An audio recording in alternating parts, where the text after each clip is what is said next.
Don in London, good morning. It's October the 11th. Quite early this morning, just daylight, just after 7 AM. My video is all about recovery from addiction to either substance or behaviour. And addiction, what was my substance? Alcohol, of course. Easiest one to get hold of for me. I'm quite frightened of going anywhere else with my, I suppose, addiction habits. Although I didn't realise for quite a long time that I was actually addicted to behaviour as well. Around people, people, places and things. Being with the right people, in the right place, doing the right things, having the right things, wanting the right things. And life has changed enormously over the last few years since I stopped drinking one day at a time. So I've left my window open or my door open. Is it going to bother me too much or you? I don't know. We'll see. So what's the difference now? Well, on a daily basis, if my needs are met, I don't seem to want so much. That is, want to be with the right people, because I don't know who the right people are. Want to be in the right place, because I don't know where the right place is, other than the place I am at. And things. Do I need things these days? Not so much. Not so much indeed. So a different outlook completely. And drink took me to extraordinary places. Two very successful careers before realising I was barking up the wrong tree, as it were, for a long, long time, and driven mad by trying to fit in, trying to bend myself to whatever shape I thought I ought to be accepted in life, rather than just say, be me, be tolerant, be in the world, have ambition around those things which are important. And for me, the most important ambition on a daily basis is sober, so the rest of life can happen. And where life takes me is where life takes me. So maybe still cast adrift on an ocean of not knowing, but it's okay these days not to know certainly what is going to happen next, because where is the fun in predictability? Well, for a lot of people it's really important, but for me it's not. So I'm learning a different sort of life, and the life I have is perfectly acceptable. It's just simply making progress and making the best of what is, rather than trying to be something I'm not. So how did I come to this conclusion? Well, it took 35 years of drinking, 35 years of being successful at things which maybe I wasn't quite cut out to do, 35 years of trying to be whatever I thought you wanted me to be. And it was an empty success. I didn't feel any better for it, and I did wonder what life was all about. And now I have more of a clue, just for today. I didn't get sober on my own. I wasn't very good at trying to be sober. I didn't know how to get out of a habit or an addiction. I tried self-will, willpower, and became obsessed by trying to stop on my own, because that was the way I'd always done it. Succeeded on my own merit. But when it comes to addiction, I learned early on, after many attempts, well, no, I didn't learn early on. Early on, when I realised what the problem was, I realised I was the problem, and not the rest of the world. I did see that I could not conquer, or indeed try conquer anything again on my own, that life ain't really like that. I needed help and asked for it. That moment of clarity, so simple, I cannot do this on my own, I cannot beat addiction on my own, was where I got to. And the simple answer is, I didn't have to do it on my own. But it took a long while to get over the fact that I was no longer powerful over something which had got me in its grips. And indeed I'm not really powerful over anything particularly, except the next free choice I have based on reality. So if I know what reality is, how I feel about it, I can make a good choice. And that's what it's boiled down to. Very, very simple. And then good choices lead to better choices, and better choices lead to good choices. It's a circle of I suppose, success. But it depends on how you see success. So I couldn't do it on my own. I needed help. So I asked for help from professional people. They got me dry. And then they suggested I might try AA, Alcoholics Anonymous. And the very idea that I would become part of a fellowship, become part of something bigger than me, listen to suggestions about how to be sober and get over myself as knowing better than other people. Those are the things I had to do in order to learn how to live a different sort of life. And that is the key for me, living a different sort of life, sober, where I do have freedom of choice on a daily basis, and that's how it works. So I'm going to pause and shut the door because it's getting a bit noisy. The world is waking up here in London, UK. Taxi drivers, delivery drivers, people starting to walk to the railway and tube stations, getting ready to join in the maelstrom of life starting up in a big city. God, there's 20 million. I think there's 20 million around here in total in Greater London, or the urbanity of what? I don't know what it is. Anyway, sober today, and fellowship helping me, the fellowship of AA. I never thought I'd be a part of anything like it, and I rejected it at the very first encounter because I felt it was taking everything away from me. And then essentially it was just taking one thing away out of the equation of me and those people I like to be with, that is alcohol. And if alcohol isn't your substance of choice, or it's one of the substances of choice, then there are plenty of fellowships around with the same way of living, understanding how to live well without addiction, or rather not in active addiction. Then there's a fellowship for you. I'm absolutely sure there's probably one out there. And how does AA work? Well, that's what the basis of my videos is about. I don't speak for AA, never can, never will. Everyone in AA has a voice of equal measure.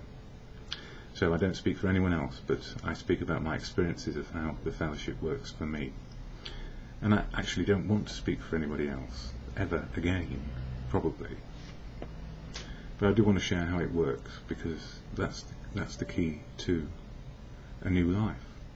So on this little card here, which you can't see too well, I think my contrast is up too high. Never mind, I'll learn.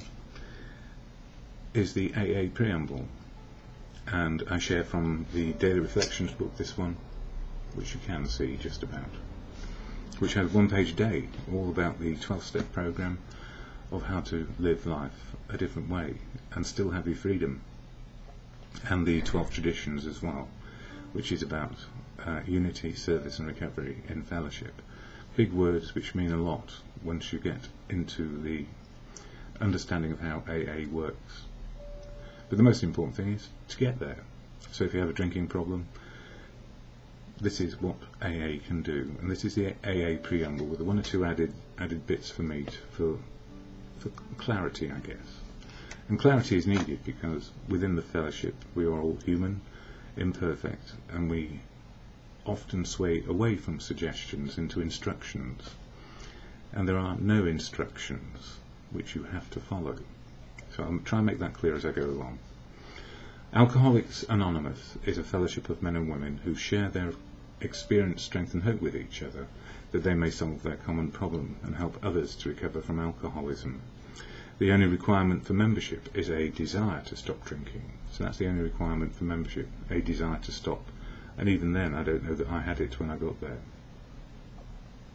It also means if it's only a desire to stop drinking, there are no rules, laws or regulations to be imposed upon you, because a general trait, if you like, within the population of addicts and alcoholics is stubbornness and defiance. So any rules, laws or regulations would be broken pretty regularly, and often it would just pull the thing apart. So we decided there won't be any rules, laws or regulations to govern your behaviour. But you may want to consider how you want to behave. There are no dues or fees for AA membership, so it's free. We are self-supporting through our own contributions, so if we have a few pennies, we share the rent, tea, coffee, biscuits and literature costs, and any small admin as well, but we never have a large amount of money in case it becomes an issue and somebody wants to control it. So we prefer poverty. It works better because then it's not an issue of power. AA, this is what AA is not. It's not allied with any sect, denomination, politics, organisation or institution. But everybody in AA is, in something or other. Does not wish to engage in any controversy, but many people in AA do engage in controversy. Neither endorses nor opposes any causes, but just about everybody in AA has a cause or supports something or other. So whilst the fellowship is not there to support anything, and is not allied to anything, everybody in it is, but not to the same things. So we have tolerance and understanding, hopefully, most of the time. So we don't actually get fractious and break down the fellowship into something it's not. So you will find people telling you about their lives and what works for them so enthusiastically you might think, well, they want me to be like that too. And the simple answer is no. You choose your freedom, your path. Our primary purpose is to stay sober and help other alcoholics to achieve sobriety. So that's it. Stay sober today, go to meetings and see what happens. And we hear interesting stories, tall stories, real stories, and somewhere in there is truth about what it's like to be sober today. And everybody says it in different ways, and when we're enthusiastic and first into the fellowship, we have tall tales to share about our drinking exploits, or where it took us and how tragic it was, and then how the fellowship helped straighten out how without alcohol life started to get better, and how there are 12 steps which help us deal with life on life's terms. And I went to there are all sorts of different meetings here in London and across the world.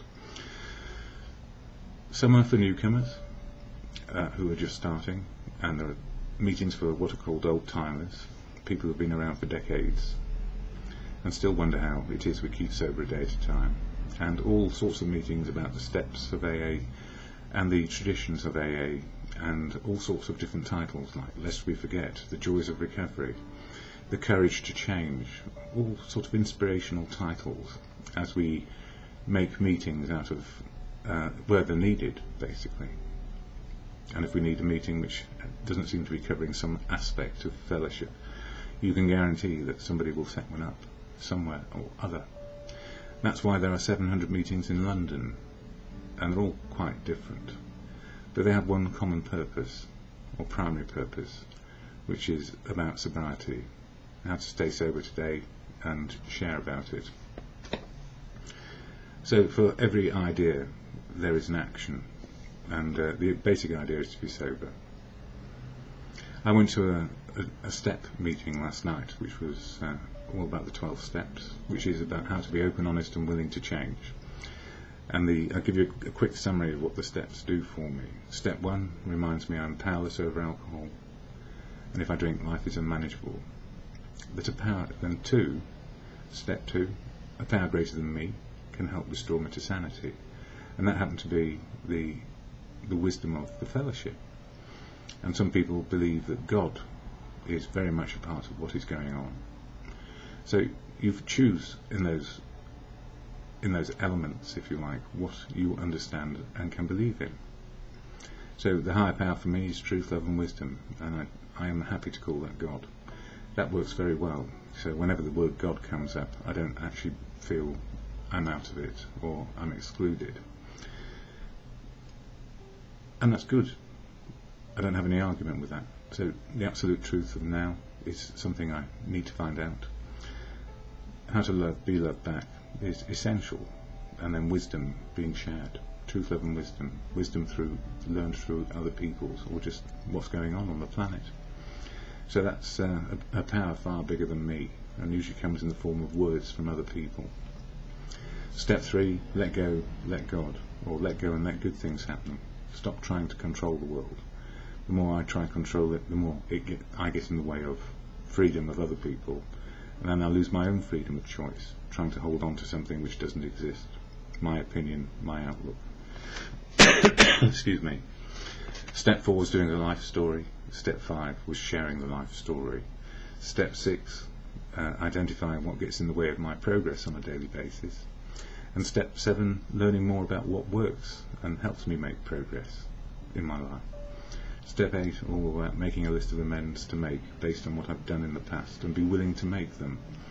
And then discuss it with another human being again and find out which amends I really need to make, the restitution, without doing further harm.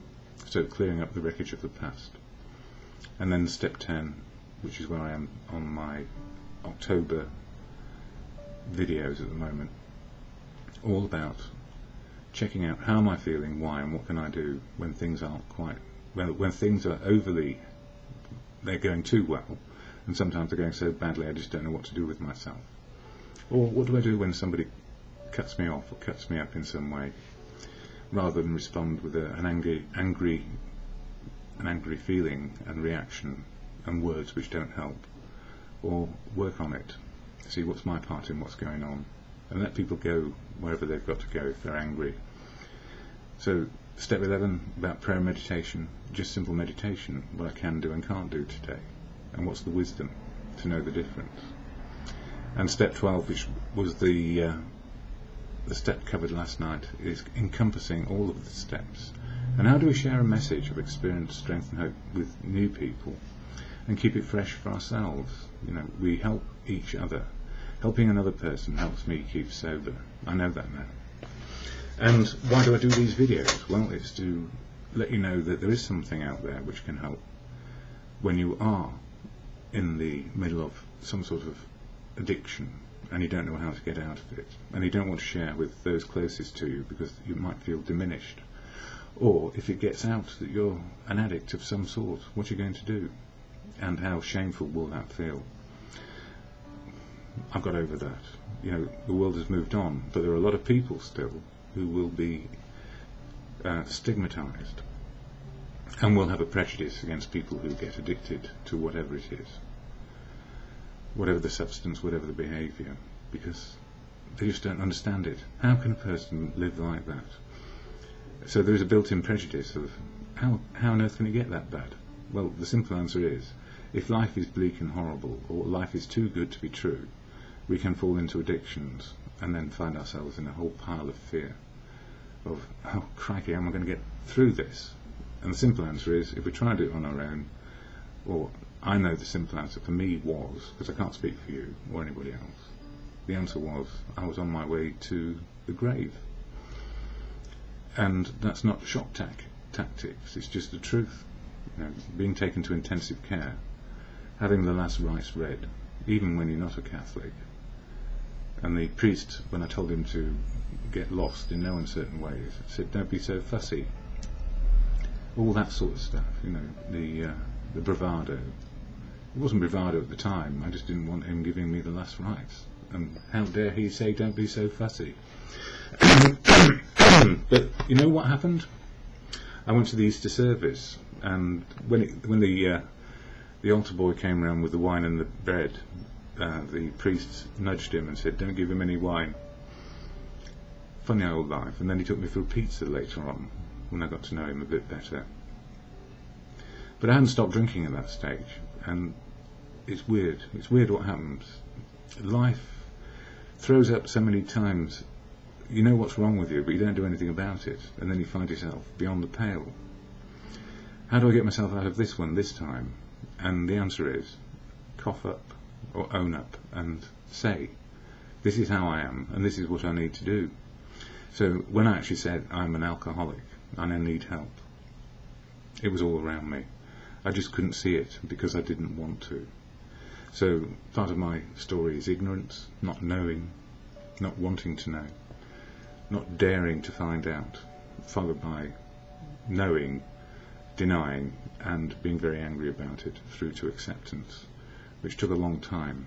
It took a long time to get to a place of, it's okay. Now I know what it is I need to deal with, and I can't do it on my own. And there are a lot of people who want to help me, Some will be helpful and some will be an absolute pain in the butt.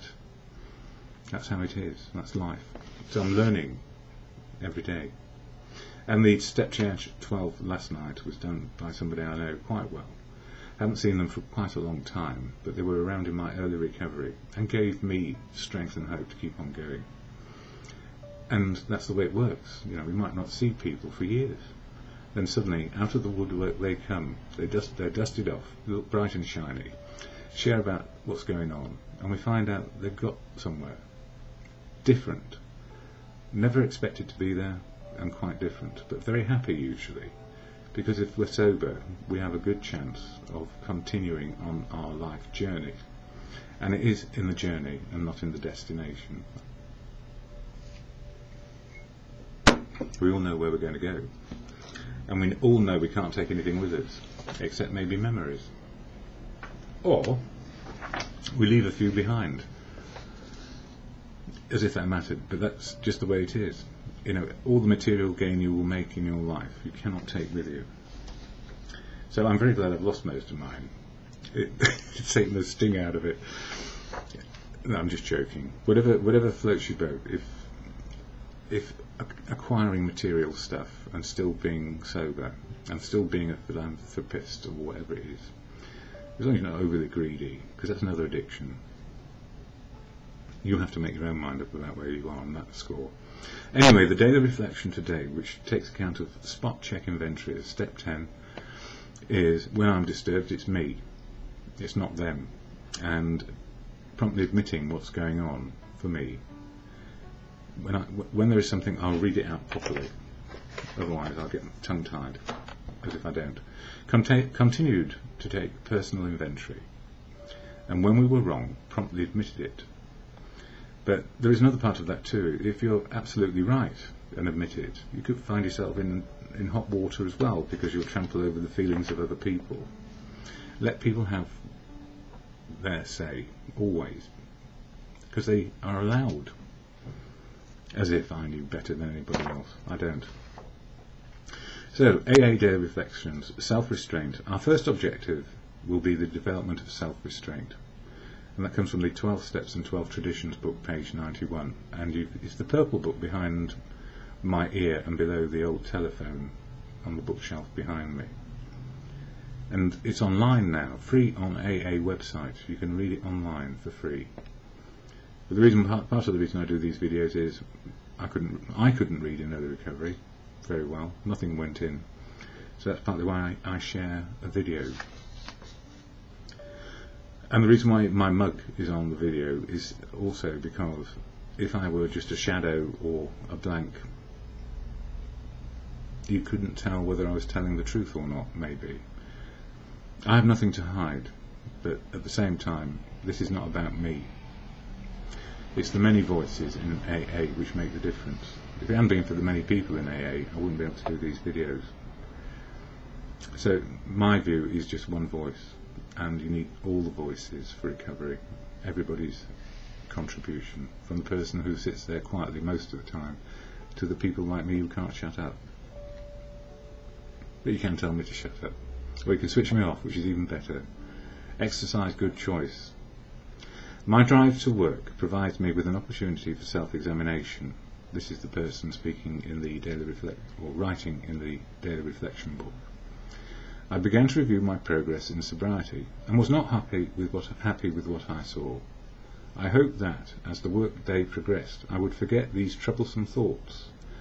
But as one disappointment after another kept coming, my discontent only increased, and the pressures within me kept mounting. I retreated to an isolated table in the lounge. I suppose this is when he got home, or she got home, and asked myself, how could I make the most of the rest of my day? In the past, when things went wrong, I instinctively wanted to fight back. But during the short time I've been trying to live the AA program, I have learned to step back and take a look at myself. I recognised that, although I was not the person I wanted to be, I had learned not to react in my old ways. Those old patterns of behaviour only brought sorrow and hurt to me and to others. My old patterns were be angry, get drunk, don't say anything, be a sullen sort of person. Those old patterns of behaviour only brought sorrow and hurt to me and others. I returned to my workstation, determined to make the day a productive one, thanking God for the chance to make progress that day. Or just, thank the universe, thank God for it.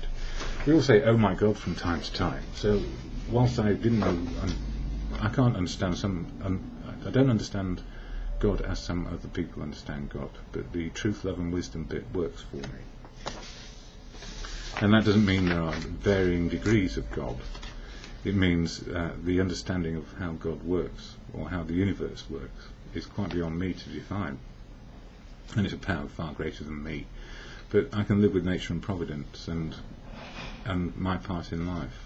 You know, it's not all about me, it's about everyone. So, I don't judge what people believe anymore, as long as it's not throwing rocks at each other. Anyways, my thoughts today. Spot check inventory. I don't know if you can hear it, but the restaurant bottles are being chucked out before 8 o'clock. That's not supposed to be. It wakes people up round here. What the hell is all that racket out there? Anyway, I don't mind them. It just reminds me that I don't have empty bottles rattling down the chute from my apartment or flat. The spot check inventory for me used to start with, what the fuck is happening? Ready to fight my corner. And in early days there was an argument around every corner for me because things weren't going my way. It's like I could stub my toe on anything and it was their fault. Today, inventorying is less often in day-to-day living, because I'm going with the flow. I can go with the flow, see my part in it. I love suggestions and fellowship, but can easily get bent out of shape when instructed by others. So when people try to instruct me, it's a funny quirk for me. I can get angry. But, you know, we don't all see eye to eye. That's the whole point. If we all saw eye to eye, we'll all end up being robots and not human beings. The whole point of the whole 12-step program is to be yourself. And people are different, thank goodness. Another thought this morning, self-restraint starts with how am I feeling, the why of it, and what can I do. So if I know my mood, my emotions lead me to know what is driving the way I think things through and what action to follow. So if I'm happy, I'm probably going to think things through happily. If I'm feeling awkward about something, it's going to be awkward and not very good thinking. I need some help probably. Yes. Mood and feelings, where my thinking is taking me, and the next right thing, and knowing my part in the next steps keeps me safe each day. So often I don't know the answer to what is in the next right step when I'm in company. What shall we do? Oh no, none of us know what to do. Let's throw some suggestions out then. See where we want to do, what we want to do, and if we just want to go home. It can be as simple as that. And then there's no resentment because we've had our say. But we can shut each other down very easily. We're very good at shutting everybody out and saying, it's my way or the highway. Well, I prefer thy way, the big highway, where everybody's got a bit of juice in their tank and can say what they like. Anyway, a step meeting, step works with the other 11 steps. And this is some of my thoughts from last night, actually. Rarely have we seen a person fail if they keep coming to meetings and learn about life in recovery. I love going to fellowship meetings. This is me, I love it. Like tonight I see a friend share about step 12, what it means to them and how it all works out if we simply keep safe one day at a time. And this particular friend had a very strong understanding of the horror of life and drinking it away and being in oblivion because it was just so horrible. You know, many of us have had dreadful experiences which cause us to drink. If you had a life like mine, you'd drink too. And the answer is yes, and there's plenty of them in AA who have stopped because it doesn't make it any better, it just blocks it out because we just don't want to deal with it. And even if we are able to understand why these things happen, there is still horror there, and we need an outlet for it, I guess. Most of us do anyway. I see people I know and people I sort of know. Sometimes we are friendly towards one another, sometimes something stops us from saying hello and good to see you, and sometimes our friends seem very distant. It's just the way it is. When someone is distant with us, there is a reason, and maybe sometime we will get to know why. But often we never know why. And there was an instance last night for me where I sort of waved to say hello, and I was just, what do they call it, blanking a person. I don't know what I've done, but it doesn't. You see, I can't get inside the head of another person. Whatever their reason was, in that moment, it was justified for all the right reasons. And I may never know why they said they just ignored me. It's a bit like, what's his face? Peter went. I can't remember who it was, but one of the disciples went around saying, "No, I don't know him." And he said it 3 times. No, I really don't know him. I absolutely don't know him. And there can be reasons for that. And you've got to forgive them. You really have to forgive those situations because they can chew you up. And actually, I don't know them that well, so maybe they just didn't want to know me, or they were just looking beyond me. But I could think about it all night, which I didn't. I just reminded myself how easy it is, and how do I do that? Sometimes I don't see people, and I bet they feel, why didn't he talk to me? Life is the way it is. We're not always there in our own. We're not always in the moment, and that's the whole point. We're all over the place, really. But the good news is we're making progress. Recovery is always now, and recovery can feel good or harsh, odd and cold, warm and fuzzy. We just don't know what is going on for other people around us until they share, if they choose to share. And even if they choose to share, we can be quite shocked at their harshness rather than their fuzzy warmness, which we were hoping for. So we feel what we feel, our emotional and spiritual fellowship. If we can understand our feelings in the moment of now, then we understand most likely what we can do, what we cannot do in the moment. And that's it, that's the serenity prayer really, can do, can't do, wisdom in the moment. What I can do now, what I can't do now, wisdom is right now. And that's part of step 10 for me. When I'm disturbed, can do, can't do. What's my attitude? What's my mood? Hang on a minute, I'm angry, what's going on? Spiritual awakenings, and this is, I have one every morning when I wake up, and life starts again today.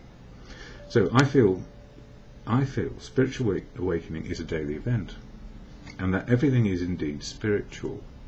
Spiritual is coping with reality, and that is how it works for me.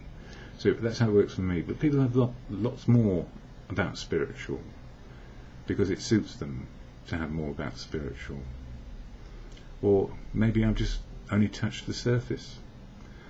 But I'm speaking with my mum about this, and if she were a guru, then with her wisdom, if there were gurus in life, then she would be a guru. But as she said to me yesterday, you can only be your own guru, because that's the wisdom you've got. And if you try and apply other people's wisdom to your life, you might find it doesn't seem to fit too well. It's not a loose garment of recovery, it's more a tight grip of somebody else's ideas. She didn't say that, but that's me. So, spiritual is coping with reality, and that's how it works for me. Awakenings to what happened to me are historical awakenings, and the future is not yet written. So, I had a Mount Everest of spiritual awakenings. Every day it felt like crap. And I had a Mount Everest of crap to sort through in the life story in step 4. So dealing with the mountain and backlog of all those awakenings in my life story has made living in the moment, feeling life as it happens, and living reality an experience beyond my wildest imaginings. And it's true. I mean, asked at the age of about 5 what I wanted to be, apparently I replied, king. I want to be king, of course. I'm not surprised, apparently, that the question was ever asked in the first place. But no longer driven to be king these days, happy as a human being me just for today. And there's my last night's thoughts, and I thought they were quite good for me. I don't always have good thoughts at last knockings. I'm normally tired, irritable, and not quite sure whether I'm going to have a night of insomnia or not. And then I just do my serenity prayer. Can do, can't do, wisdom to know the difference. And laugh at myself mostly. But I have noticed a dip over the last couple of weeks of depression, and I'm coming out of it again. Clinical depression is beyond my control, and beyond medical professional control to an extent, because it has its own life cycle. But the professionals keep me out of the dark, black, bleak, desolate plains of existence most of the time. Over the years, anger and resentments are natural. They are a reaction to life events which provoke us. In practicing step 10 on a daily basis, we can find the causes. Was it the event today? Excuse me. Was it the event today, or a tailspin into the past? As we find the cause, we can find the next action. We do not push down the feeling or deny it. We work on what we can do today. So if we do have anger, resentments, irritations, all the feelings that we're not supposed to share, whoever said we were not supposed to share them was just effing get on with it. Don't bother me. That's the old management style that used to provoke people. Just effing do it. And then the new management style turned out to be around feelings and empowerment. And then it became, how do you feel about just effing doing it? But there's a lot of truth in that. Empowerment has been one of the big crazy things that organisations suggest is going on, but it's not really. They still want you to do what they want you to do. They just want you to feel happy about it, even if you've got no more wages coming up or there's no increases and all the rest of it, because we're having a bit of a tough time because of the bankers and the politicians. I wonder how that happened. It happened because of greed and somebody printing too much money, but we're still doing it. I'm not angry about it. I'm just, it bubbles up inside me sometimes, but I'm disappointed by some of what happens, and there's nothing I can do about it. But I can still be disappointed, but I don't have to act nastily because of it.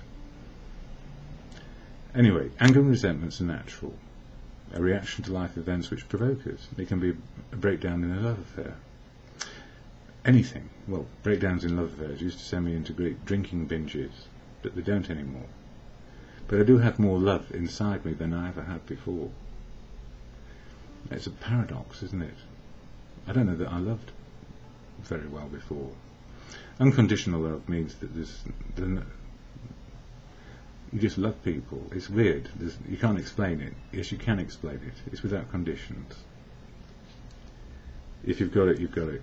If you haven't got it, don't look for it. It'll happen if you stop looking for it. Was it the event today, or a tailspin into the past? We can find out what we can do today. Things ain't what they used to be. So true for everyone, and in recovery we look back at the present. No, we don't look back at the present. We look back at the past and don't stare. Look back, don't stare. Well, look back and remind ourselves, hang on a minute, that's old behaviour coming up. But don't stare and don't get stuck in the mire, back how it used to be. And be truthful with oneself and other people. So if the truth will out sooner rather than later, you've got less invested, that's a desperately difficult way of describing it. If we tell the truth to each other, we learn more about each other sooner rather than later. So most said, soonest mended, rather than least said, soonest mended. Least said, soonest mended means we're covering up again. But it doesn't mean we have to be nasty about it. You can just say, I feel this way, and that's the way I feel. I can't feel it differently because that's the way I feel, and then we work on what does that mean for the next actions. Knowing how it was back then and how we fixed ourselves is our experience. Step 10 helps us face reality today. Work out the cause and effect, looking for a solution rather than stuck in a problem today. Now, one of the things about getting a bit old in the tooth like me is there's lots of ways I used to be. and neediness was one of them. I needed to find love, to be loved, so it all fitted together in the big picture of life. And then, as many people find when they get into the ripe old age where I am, if they've been married, had children, there's an emptiness that can drive people into great depressions, because they wonder what life is all about now they've made more people. And it's all worked out and they've got a nice house, but it feels empty, and the bills are growing again because they're still coming back. Or you get to my age and you think, well, I never got married and I never had kids, but I'm sure and I know I did want and need that in my life. But as I was speaking with my mum yesterday, some things we are probably past it, and one thing you can't do in life is steal another person's life. It can be very attractive to become involved when it's not going to be right.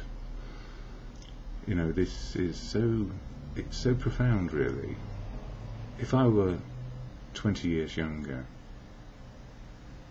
life would be a lot different, but I'm 20 years older than where what happens in my head, I still see the world with a youthful outlook, and it makes me forget my age and what has happened to me over the years, and what works and doesn't work, emotionally and physically. A lot of things work better emotionally, but physically things are falling apart. It's quite a conundrum. So I love company. And I'm so glad to be in a fellowship where it's okay to be in company, and it's unconditional.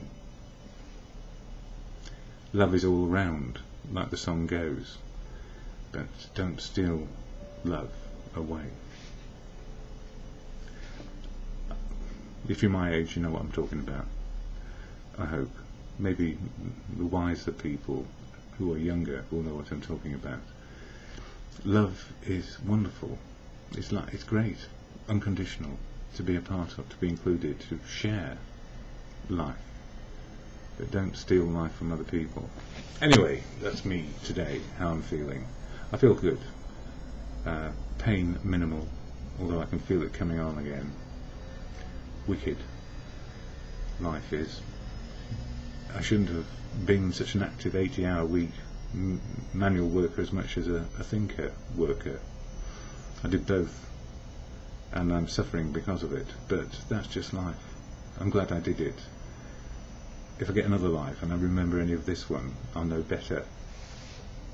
So the serenity prayer, depending on your belief system, it's either to God or in good conscience, or whatever works for you. All I know is this, where is serenity? It's knowing what I can do and cannot do, and the wisdom continually changing as each day changes.